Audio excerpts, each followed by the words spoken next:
The opulent Le Bernardin restaurant was a world apart from the bustling streets of New York City, a sanctuary for the elite, where the clinking of fine china mingled with laughter and conversations steeped in wealth and status. As the evening sun cast a warm glow through the large windows, Victoria Langford sat elegantly at a table, surrounded by her equally affluent friends. Dressed in a designer gown that hugged her figure perfectly, her presence exuded confidence, and her laughter rang out like music among the hum of the restaurant. "Darling, you simply must try the lobster," Victoria insisted, her voice laced with an air of authority as she gestured toward the menu. "I guarantee it will change your life." Her friends nodded in agreement, each one eager to indulge in the lavish offerings of the restaurant, where every detail was meticulously curated to cater to the tastes of the wealthy. Victoria leaned back in her chair, savoring the attention, her eyes scanning the room with an almost predatory curiosity. It was during one of these sweeping glances that her gaze landed on a stark contrast to her world, a struggling mother and her restless child. Across the room, Rachel Carter sat at a small table, the frayed edges of her modest dress a testament to her financial struggles. Her son, Ethan, was a whirlwind of energy, his small hands reaching for the juice cup that was precariously perched on the edge of the table. The sight of them stirred a cocktail of disdain and amusement within Victoria. "Look at that woman," she remarked, her tone dripping with contempt as she lowered her voice just enough for her friends to hear. "You'd think she'd find a better place to take her child." Her friends giggled, their laughter mingling with the soft music in the background. Victoria continued, "I can't imagine what she must be thinking bringing that child here. It's hardly the place for someone like her." The words hung in the air, heavy with judgment. Rachel, oblivious to the scrutiny, was focused on Ethan, who had just launched into a fit of giggles, his laughter echoing innocently in the upscale venue. Victoria's eyes narrowed as she witnessed Ethan's antics. The chaos of motherhood was foreign to her, and it irritated her to no end. "Honestly," Victoria huffed, rolling her eyes, "it's like she doesn't even care about proper decorum. Where's the discipline? A child should know how to behave in public."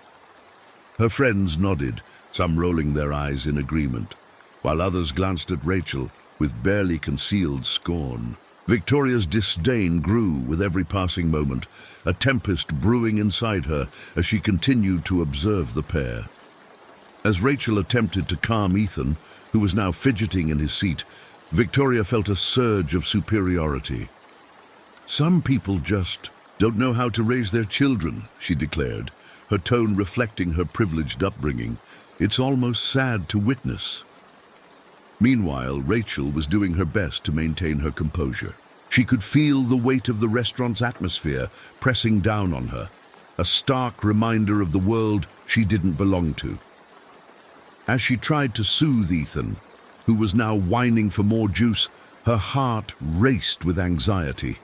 The last thing she wanted was to attract attention, yet her son's restlessness seemed to be a magnet for it. "Please, Ethan, just sit still for a moment," Rachel pleaded softly, her voice a whisper tinged with desperation. But the little boy, barely 6 years old, was on a different wavelength. He reached for the juice cup, his tiny fingers wrapping around it, and in a split second, the cup tipped over, sending a cascade of sticky orange juice across the table and onto the pristine floor. The sound of the spill was drowned out by a collective gasp from the nearby tables, and Victoria's eyes lit up with a mixture of horror and delight. This was the moment she had been waiting for, the perfect opportunity to unleash her contempt. "Unbelievable," she scoffed, standing up slightly from her chair, her voice loud enough for everyone to hear. "Can't you control your child? This is a fine dining establishment, not a playground. Rachel's face flushed with shame, her heart sinking as she clutched Ethan closer to her. "I'm so sorry," she stammered, her voice trembling as she tried to clean up the mess with the napkin. "It was an accident. You should really take your parenting more seriously," Victoria interrupted, her tone sharp and unforgiving. "It's embarrassing for the rest of us." The weight of Victoria's words crashed down on Rachel like a wave, and she felt tears prick at the corners of her eyes. She longed to disappear, to vanish into the shadows of the restaurant where she wouldn't be the center of such scorn. She gathered her things, her hands trembling as she tried to keep her composure. "Ethan, let's go," she whispered, her voice barely above a breath. She could feel the stares of the patrons surrounding her, their judgment palpable. As she stood up, Ethan looked up at her with wide, innocent eyes, not fully understanding the gravity of the situation. "But Mommy, I want to stay," he protested, his voice echoing with the innocence of childhood. Rachel knelt down to his level, forcing a smile through her humiliation. "I know, sweetheart, but we have to leave now." As they made their way toward the exit, Rachel could feel Victoria's gaze boring into her back, a piercing reminder of the chasm that existed between their worlds. The restaurant's opulence felt suffocating, and as the door swung shut behind them, the air outside felt like a breath of freedom, albeit a bittersweet one. "Mommy, why were they mean?"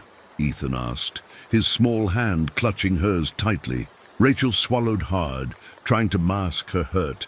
"Some people just don't understand, honey. It's okay. We'll find somewhere else to eat. Just you and me." As they walked away from the restaurant, Rachel couldn't shake the feeling of humiliation that clung to her. The incident replayed in her mind, each moment magnifying the sting of Victoria's words. With every step, she felt the weight of her struggles, the constant fight to provide for Ethan, and the knowledge that their lives were so far removed from the luxury that surrounded them. The evening air was cooler, and as they turned the corner, Rachel took a deep breath, trying to steady her racing heart. The city was alive with the sounds of laughter and music, a stark contrast to the turmoil she felt inside. She tightened her grip on Ethan's hand, vowing silently to herself that she would protect him from the cruelty of the world, even if it meant facing her own battles alone. Little did she know that Victoria, still seated at Le Bernardin, was grappling with her own feelings, a sense of unease settling in as she reflected on the encounter. The laughter of her friends faded into the background as she began to question her own judgments, the facade of superiority cracking just slightly. Victoria Langford sat at the elegant table in Le Bernardin, her laughter ringing like crystal chimes amidst the clinking of fine glassware. The restaurant's ambiance exuded luxury, with soft lights casting a warm glow over the meticulously arranged tables. Her friends, equally well-dressed and affluent, engaged in animated discussions, while Victoria occasionally interjected with her sharp wit, always steering the conversation back to the latest charity gala or designer collection. Unbeknownst to her, across the room, a different reality unfolded. Rachel Carter, clad in a simple, worn dress, struggled to keep her son Ethan entertained. The child, restless and fidgety, squirmed in his seat, oblivious to the tension that his presence stirred among the patrons. As Rachel whispered soothing words to him, her heart sank under the weight of judgmental glances from the wealthy diners. It felt as though the opulence of the restaurant had erected invisible barriers between her and the world she longed to be part of. Victoria's gaze flickered across the room, landing on Rachel and her son. Her lips curved into a disdainful smirk as she leaned towards her friends. "Look at that mother. Can't even control her child in public. How embarrassing." The laughter that followed was sharp, cutting through the air and echoing her privilege. Rachel's cheeks flushed with humiliation. She felt the heat of Victoria's gaze like a spotlight focused solely on her, illuminating her struggles and failures. Ethan, sensing his mother's distress, accidentally knocked over a glass of juice, the vibrant liquid cascading across the pristine white tablecloth. The sound of glass shattering, however, was drowned out by the ripple of laughter and whispers from Victoria's table. "Some people just shouldn't bring their children to a place like this," Victoria continued, her voice dripping with contempt. "It's a restaurant, not a daycare." Rachel's heart raced as she clutched Ethan closer, her own tears threatening to spill. She was acutely aware of the stares, the unspoken judgments that weighed heavily on her. "I'm sorry, sweetheart," she murmured to Ethan, but her voice was barely a whisper, lost in the din of the restaurant. "Control your kid, lady," Victoria snapped, her eyes narrowing. The words cut through Rachel like glass. The humiliation felt unbearable, and she could hardly breathe, her chest tightening. With tears pricking at the corners of her eyes, Rachel gathered her belongings, trying to shield Ethan from the scornful gazes around them. As she moved towards the exit, Victoria's laughter echoed behind her, a haunting reminder of her place in a world that felt irrevocably out of reach. Outside, the cool air hit Rachel's face, a stark contrast to the suffocating atmosphere of the restaurant. She inhaled deeply, hoping to quell the storm of emotions swirling within her. Moments later, as Victoria returned to her conversation, a sharp chime broke through the laughter. Her phone vibrated insistently on the table, drawing her attention. Frowning, she picked it up, her heart skipping a beat when she saw the caller. "ID, the hospital." "Excuse me?" she said, her voice suddenly serious. Her friends quieted, watching her with curiosity as she stepped away.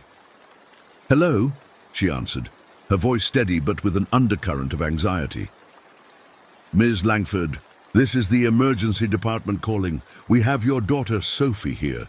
She's been in an accident." The voice on the other end faded into a blur as panic surged through Victoria. She felt the ground shift beneath her, her mind racing with images of Sophie's bright smile and infectious laughter. "Is she okay? What happened?" Victoria's voice trembled, a stark contrast to the confident persona she had worn just moments before. "She's stable, but we need you to come in immediately," the nurse replied.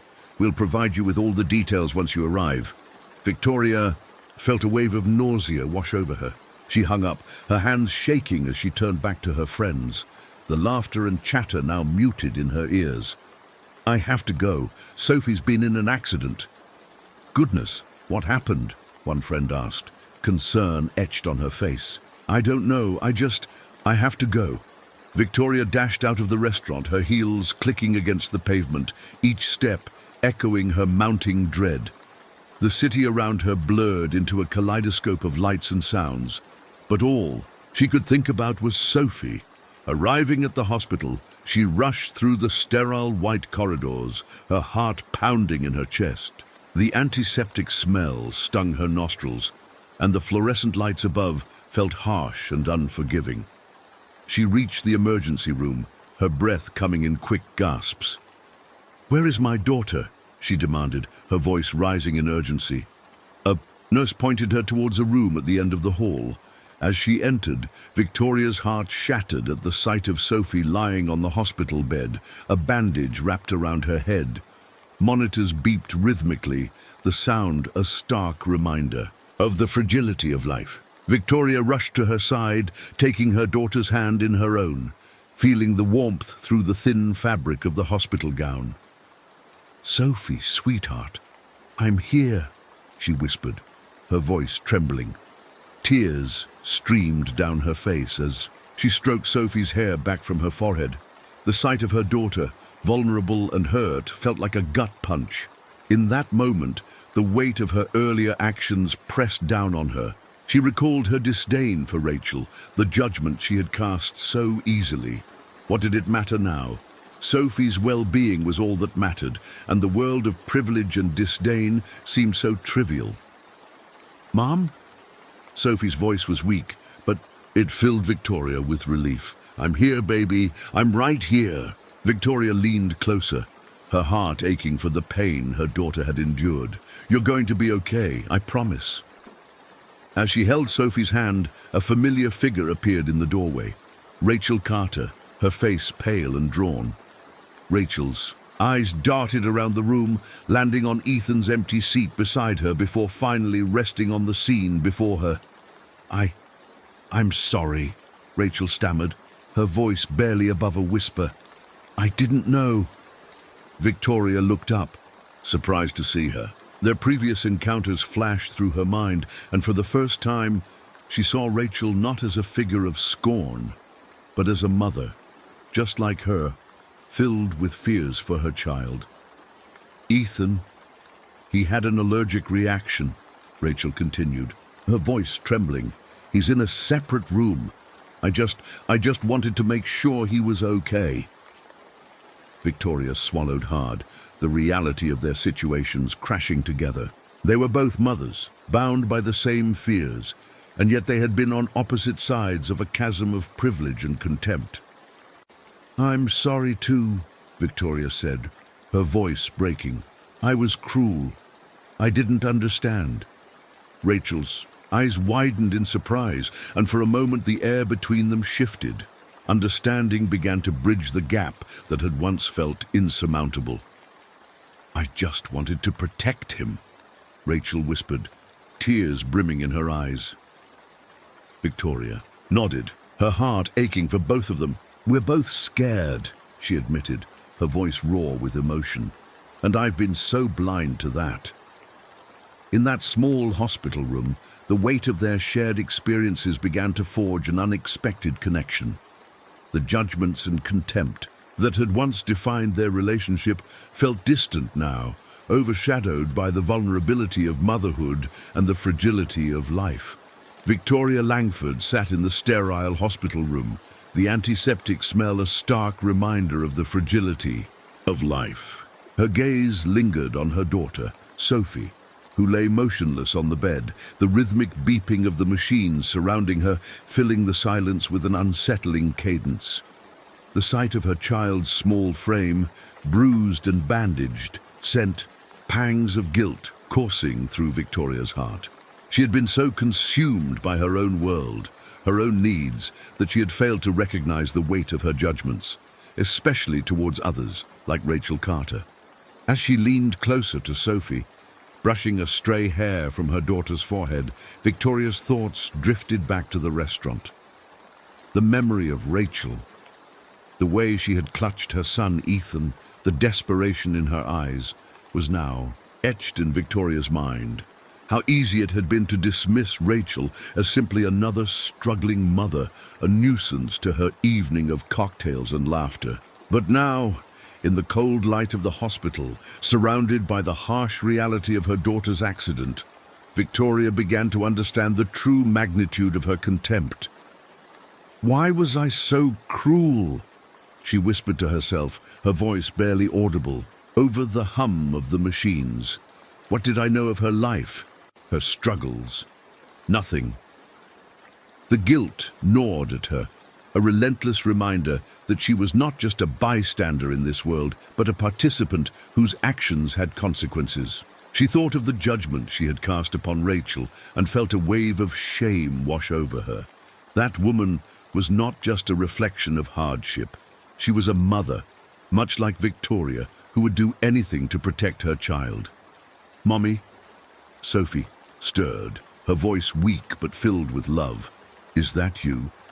"Yes, sweetheart," Victoria replied, her heart tightening. "I'm right here." As she held Sophie's hand, the warmth of her daughter's small fingers brought a moment of solace. Yet the thoughts of Rachel lingered. What would it take for her to understand the gravity of her previous actions? How could she bridge the chasm of their vastly different worlds? The following day, back in the confines of her sleek Manhattan office, Victoria felt a sense of unease that she couldn't shake. The luxury that surrounded her, designer furniture, expensive art, the latest technology, felt stifling. Each conversation with her colleagues about upcoming fashion trends felt superficial. She had spent years building her empire, relishing the status and power it brought her, but now it all seemed inconsequential compared to the raw, unfiltered Love she witnessed between Rachel and Ethan, even amidst chaos. Her assistant Claire entered the office, her expression a mix of concern and curiosity. "Victoria, are you all right? You seem different today." "I'm fine," Victoria replied, though the words felt hollow even to her own ears. She forced a smile, but it didn't reach her eyes. "Just a bit tired from the hospital visit." Claire studied her for a moment, then nodded. "I can reschedule your meetings if you need some time." No, it's fine. Let's just get through the day." Victoria's voice was firmer now, but her mind was elsewhere. The weight of her experience was heavy, and she felt a yearning to do something, anything, to make amends for her past behavior. That evening, as the sun dipped below the horizon, painting the New York skyline in hues of orange and pink, Victoria found herself staring out of her penthouse window. The city was alive, a cacophony of sounds and lights, yet she felt an unsettling emptiness within. The life she had built, filled with parties and socialite gatherings, felt like a mask she could no longer wear. "I need to find Rachel," she said aloud, surprising herself with the conviction in her voice. The realization settled in her gut. They shared a bond, one forged in motherhood despite their differences. She couldn't ignore the connection any longer. The next morning, Victoria rose with a purpose. She had a plan, albeit a vague one, but it was a start. She dressed carefully, choosing a simple yet elegant outfit that felt more genuine than the ostentation she usually preferred. As she stepped into the bustling streets of Manhattan, she felt a mixture of nerves and determination swirling within her. After a few phone calls, she discovered that Rachel often spent her afternoons at the local library, a few blocks from the hospital. The thought of facing Rachel filled Victoria with anxiety, but she pushed it aside.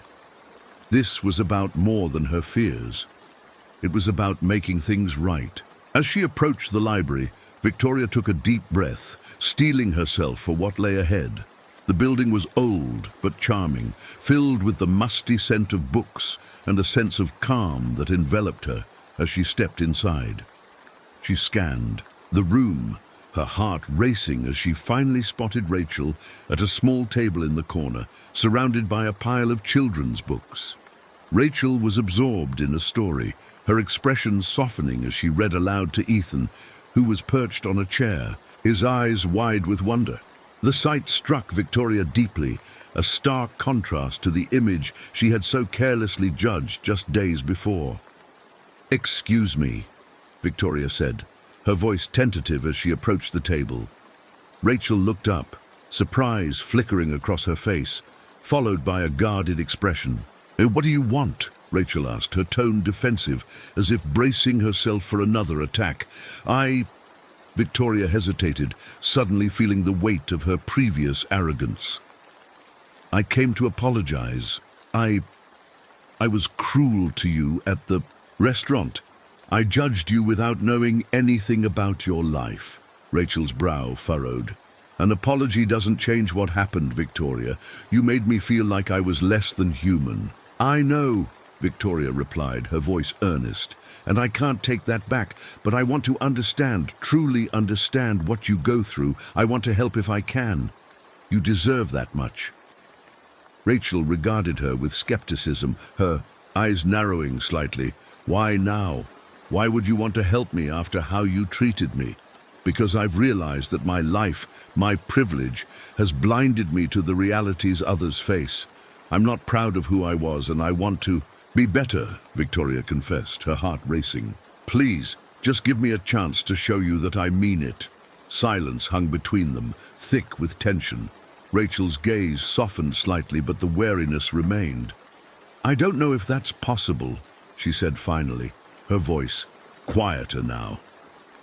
"Then let's start with a conversation," Victoria suggested, her tone hopeful. "I want to hear your story, Rachel. I want to understand." Rachel hesitated, glancing down at Ethan, who was now absorbed in the book.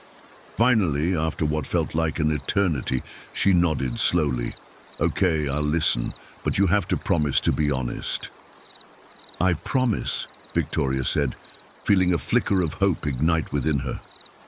As they began to talk, the walls between their worlds started to crumble, brick by brick, and for the first time, Victoria felt the weight of her previous contempt begin to lift. In that small library, amid the stories and whispered words, the seeds of a new understanding were sown, one that would challenge everything they had known about themselves and each other. Victoria Langford stood hesitantly at the entrance of the library, her heart racing as she scanned the rows of bookshelves. The scent of old paper and ink filled the air, mingling with the soft whispers of patrons absorbed in their own worlds. She searched for Rachel Carter, knowing that this encounter could lead to either redemption or further rejection. Memories of their last encounter at the restaurant flooded her mind. Rachel's humiliation, Ethan's innocent eyes filled with tears, and her own callous words. It was a scene she couldn't shake off, no matter how hard she tried. Taking a deep breath, Victoria spotted Rachel at a table in the far corner. The young mother was hunched over a stack of books, her fingers brushing over the pages as if seeking comfort in their words. Despite the quiet surroundings, Rachel's tension was palpable, evident in the way she bit her lip and occasionally glanced around, as though expecting someone to approach her. Victoria's heart sank. She could only imagine the weight of the world that rested on Rachel's shoulders. Gathering her courage, Victoria walked toward the table, her heels clicking softly against the polished floor. Each step felt like a mile as she rehearsed her apology in her mind. Would Rachel even listen? Would she be met with anger, scorn, or perhaps indifference? Victoria had never felt so vulnerable in her life, and yet she knew this was a necessary step on her journey toward redemption. "Rachel," she said, her voice barely above a whisper as she reached the table. Rachel looked up, her expression a mixture of surprise and wariness. The fire in her eyes flickered, reminding Victoria of the fierce protective instinct she had witnessed the night before. "What do you want, Victoria?" Rachel replied, her tone cool and guarded. "I'm busy. I know I don't have the right to ask for your time," Victoria admitted, her throat constricting as she forced herself to meet Rachel's gaze. "But I need to talk to you. Please." Rachel hesitated, her fingers curling around the edge of the table as if considering whether to push Victoria away or invite her to sit. After a moment she sighed, her defenses slightly lowering. "Fine, but make it quick." Victoria took the seat across from Rachel, feeling the weight of her privilege pressing down on her. "I came to apologize," she began, her voice trembling with sincerity. "What I said to you at the restaurant was unforgivable. I was judgmental and cruel, and I regret my behavior deeply." Rachel's brow furrowed as she listened, skepticism evident in her expression. "An apology doesn't change what happened," she said, her voice steady but laced with pain. "You can't just take back the things you said."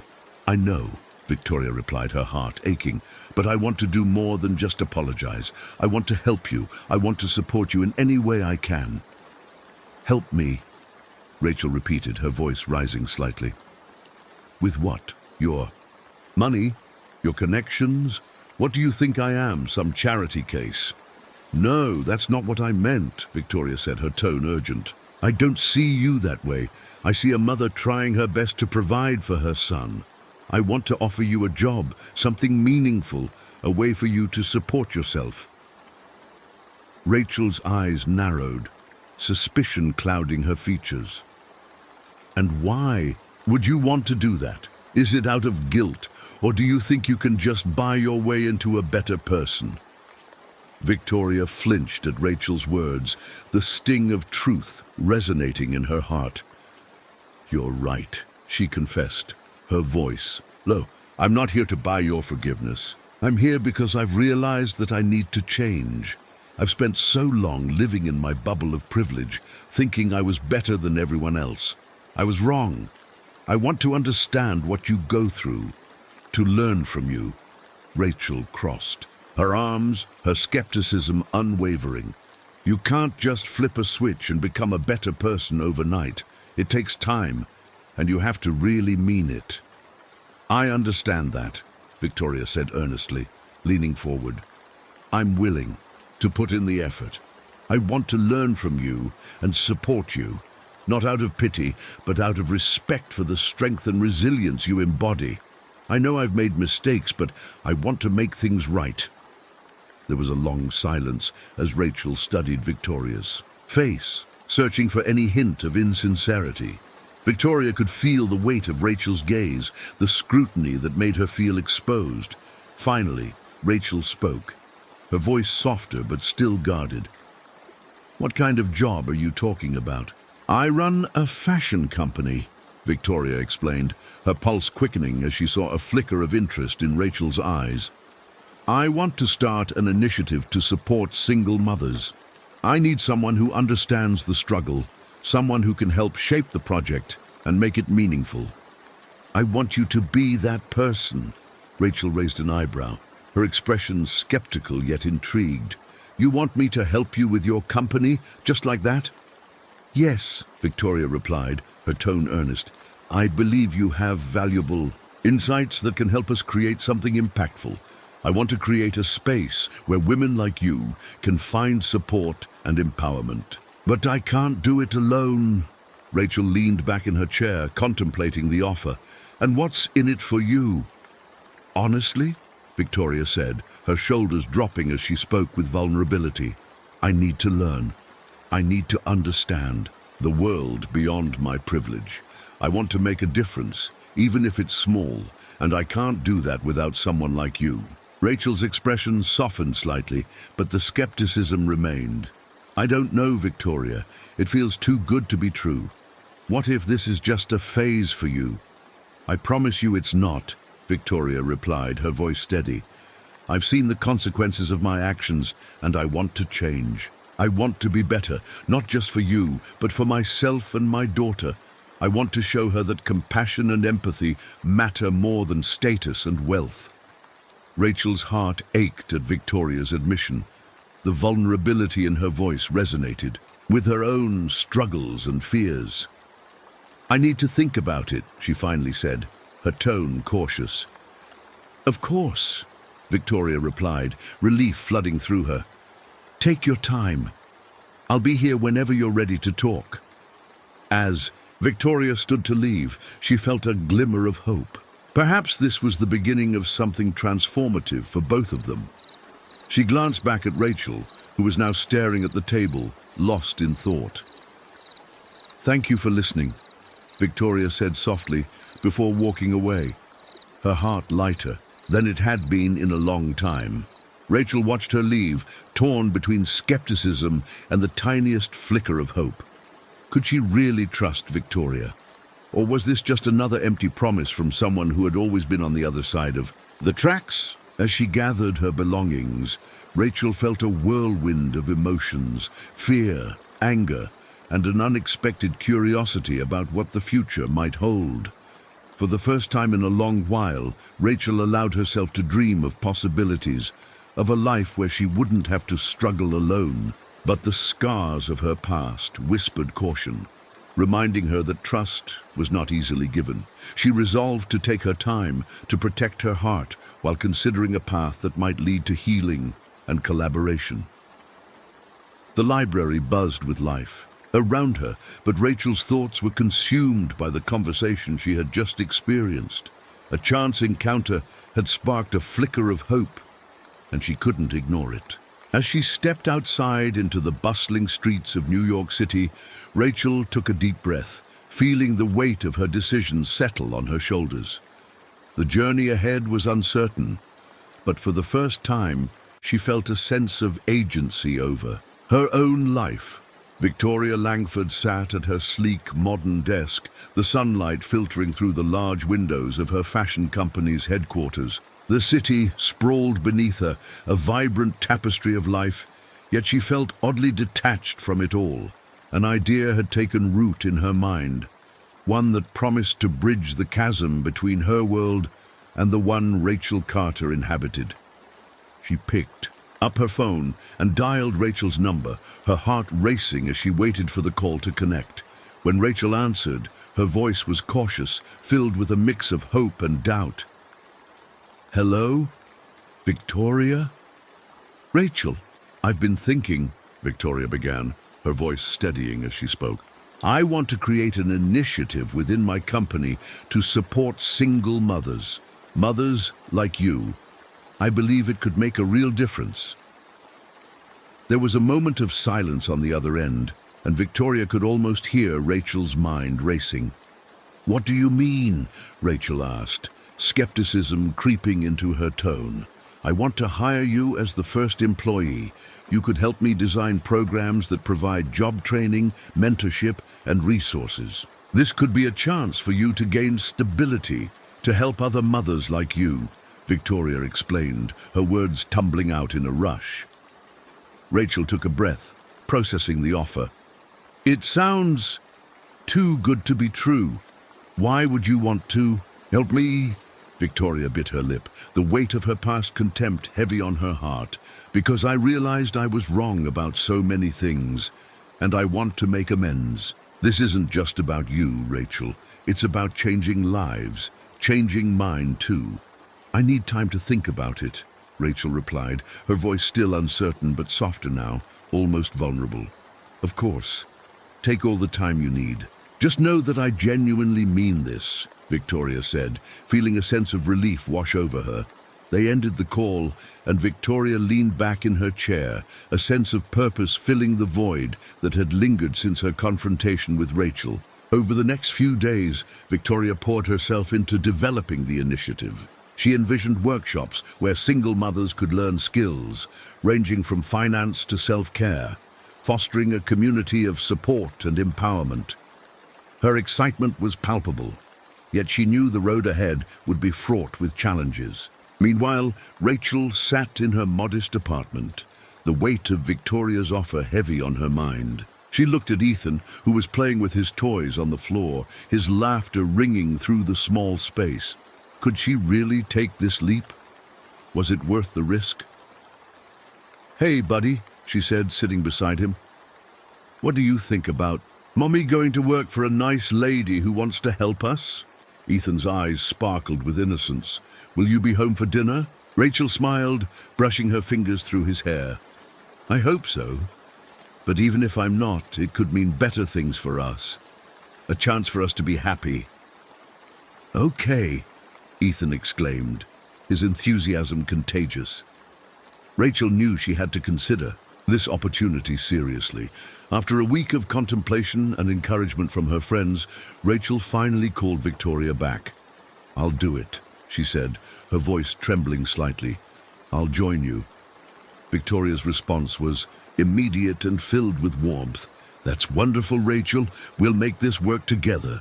As they began their journey, Rachel and Victoria met frequently, brainstorming ideas and laying the groundwork for the initiative. Over coffee in trendy cafes, they shared their stories, slowly chipping away at the barriers that had once divided them. "You know, I never thought I'd see the day where I'd be sitting across from a socialite discussing empowerment," Rachel joked one afternoon, a playful smile on her face. Victoria laughed, the sound genuine and bright. "And I never thought I'd learn so much from someone whose life seems so different from mine. It's refreshing." Their bond deepened, forged through shared laughter and the challenges they faced in their personal lives.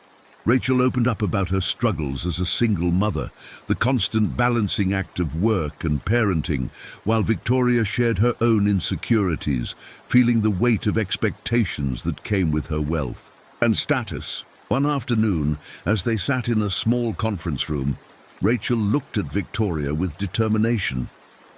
"I think we need to be bold with our branding. Let's call it Mothers Rising.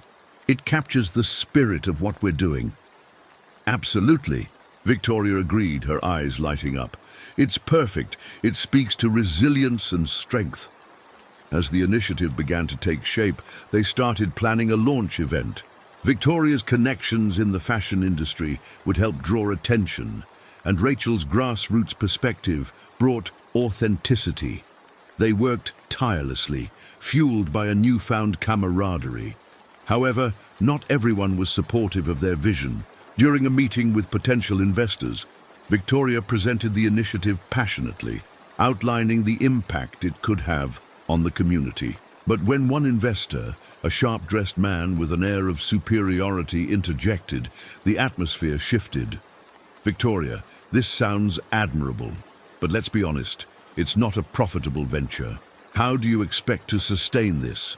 He scoffed, dismissing her vision with a wave of his hand. Victoria felt her heart sink, but quickly regained her composure. It's not just about profit, it's about social responsibility, giving back to the community that supports us. We have a duty to use our resources to uplift others. The investor leaned back, crossing his arms. "That's a noble sentiment, but in the end, we're here to make money. You need to think practically." Rachel, sitting beside Victoria, could see the tension building. She felt a surge of courage and leaned forward. "With all due respect, sir, this initiative is about more than just profit margins. It's about changing lives. You can't put a price on that." The room fell silent, all eyes on Rachel. Victoria glanced at her, surprised and proud. "Exactly," she added, her voice steadier now. "We can create a sustainable business model while making a difference. It's about finding the balance." The investor's expression hardened, but Victoria stood firm, refusing to back down. "I refuse to compromise my values for the sake of profit. If that's what you're looking for, perhaps this partnership isn't the right fit." As the meeting concluded, Victoria felt a mix of exhilaration and anxiety. She had defended their vision fiercely, but the outcome remained uncertain. Outside the conference room, Rachel caught up with Victoria, her heart racing. "You were incredible in there. I can't believe you stood your ground like that." Victoria shrugged, a smile breaking across her face. "I couldn't let them dismiss our mission. It's too important. Together we can make this work," Rachel replied, her voice filled with hope. Victoria nodded, her resolve solidifying. They were on a path that would challenge them both, but she was no longer afraid. The journey ahead would be difficult, but with Rachel by her side, she felt ready to face whatever came next. Months had passed since Victoria Langford and Rachel Carter began their journey together, and the initiative they had launched to support single mothers was flourishing. The once opulent office space of Victoria's fashion company now buzzed with energy, filled with passionate women sharing ideas, laughter, and hope. On this particular Tuesday morning, sunlight streamed through the large windows, illuminating the faces of those gathered for their weekly brainstorming session. Rachel, more confident and self-assured than ever, stood at the front of the room, presenting ideas for their upcoming charity fashion show. "Thanks to our recent partnerships with local businesses, we're not only raising awareness, but also generating funds that will directly benefit our community," Rachel proclaimed, her voice steady and full of enthusiasm. "We can showcase the talents of our mothers and provide them with opportunities that they might never have had otherwise." Victoria watched from the side, her heart swelling with pride. Rachel had transformed not only in her career, but also in her demeanor. The sparkle in her eyes reflected the hope and ambition that had been reignited within her. "You're absolutely right, Rachel," Victoria chimed in, stepping forward to engage the group. "This isn't just a fashion show, it's a movement. We have the power to change lives, and we will." As the meeting progressed, laughter and encouragement flowed freely among the women. Victoria and Rachel exchanged glances filled with camaraderie, their bond now forged in shared mission and mutual respect. They had come a long way from their first encounter, and Victoria had learned that true fulfillment extended beyond the walls of wealth and privilege. However, the sense of success would soon be overshadowed by a dark cloud. Later that same day, Victoria found herself sitting in a glass-walled conference room with her board of directors, the atmosphere stifling and tense. She had invited Rachel to sit in as a special guest, hoping to showcase the tangible impact of their work. But as the discussion shifted to financials, Victoria sensed unease among the investors. While we appreciate the initiative, our projected returns for the next quarter are concerning, one of the investors, a slick man named Harold, said, adjusting his cufflinks. This charity work is all well and good, but we cannot lose sight of profit margins. Victoria felt her stomach churn. But the impact we're making is invaluable, she countered, her voice rising defensively. We're not just a company, we're a community. Helping single mothers is not just a line item on a balance sheet, it's a responsibility. Harold scoffed, leaning back in his chair. Responsibility doesn't pay dividends, Victoria. We need to rethink our approach if we're going to survive in this market. Rachel, sitting quietly beside Victoria, felt a surge of indignation. With all due respect, sir, you're missing the point. The lives we're changing are far more important than any quarterly report. We're building a network of support that will have long-lasting effects. Victoria shot Rachel an encouraging glance, her heart swelling with admiration for her friend's boldness. But before she could respond, the meeting took a sharp turn. One of the other board members, a woman named Meredith, cleared her throat, her expression grave. Victoria, we need to discuss some troubling discrepancies in our financial reports, she said, her brows furrowing. It appears that funds allocated for the initiative are not aligning with our expenditures. The air thickened with tension as gasps rippled through the room. Victoria's pulse quickened. What do you mean? She asked incredulously, her mind racing. Can you clarify? Meredith slid a folder across the table, pointing to several highlighted sections. It seems that a significant amount of money has been misappropriated. We suspect embezzlement, and the early indicators point to Harold. Victoria's heart sank. This is unacceptable. We cannot allow any of this to continue. With newfound determination, she turned to the board. I will not stand for this. We need to conduct a thorough investigation and take immediate action. I will ensure that the truth gets out. Harold's face turned crimson as he stammered. This is outrageous. You can't possibly believe I would do something like this. Your actions are already raising suspicion, Victoria shot back, her voice steady. We owe it to our team and the mothers we're helping to ensure transparency and integrity in our business. The confrontation escalated, and as the board deliberated, Victoria felt a rush of adrenaline. She knew that exposing Harold would be risky, but she had come too far to back down now. After the meeting adjourned, she took Rachel aside. Are you ready for what's about to happen? Victoria asked, concern etched on her face. Rachel nodded, her resolve firm. If we want to protect what we've built, we have to stand together. I'm with you.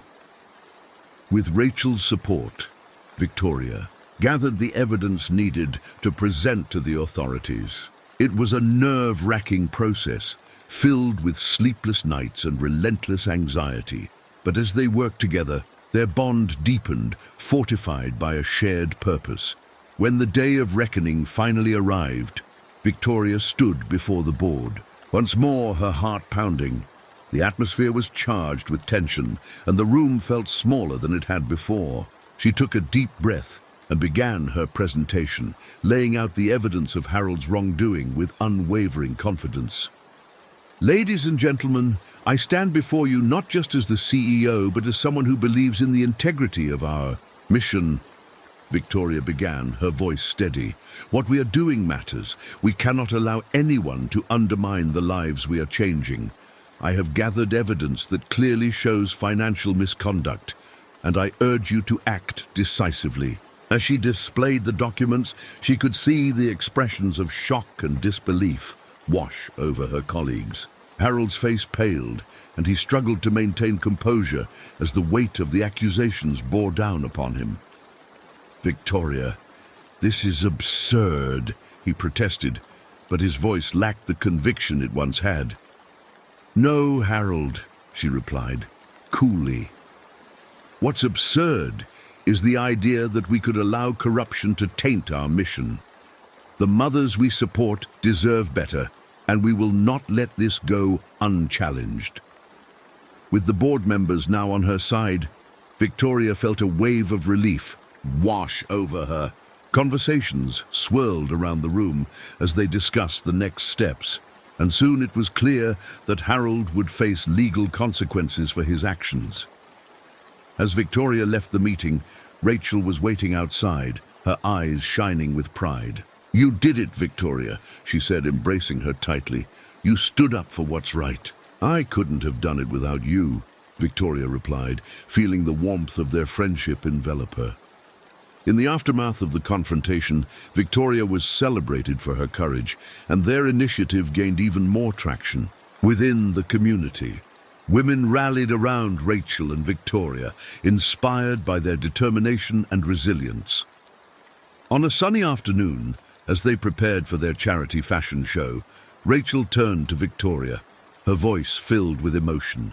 "I never thought I'd find someone who understands me like you do. Thank you for believing in me, for believing in us." Victoria smiled softly, her heart swelling with gratitude. "We're in this together, Rachel. We are changing lives and in the process, changing each other. This journey has shown me that true wealth comes from compassion and connection, not just from material possessions." As they stepped onto the bustling street, hand in hand, they knew their journey was far from over. Together, they would continue to fight for those who needed it most, proving that the price of contempt was far greater than any monetary value.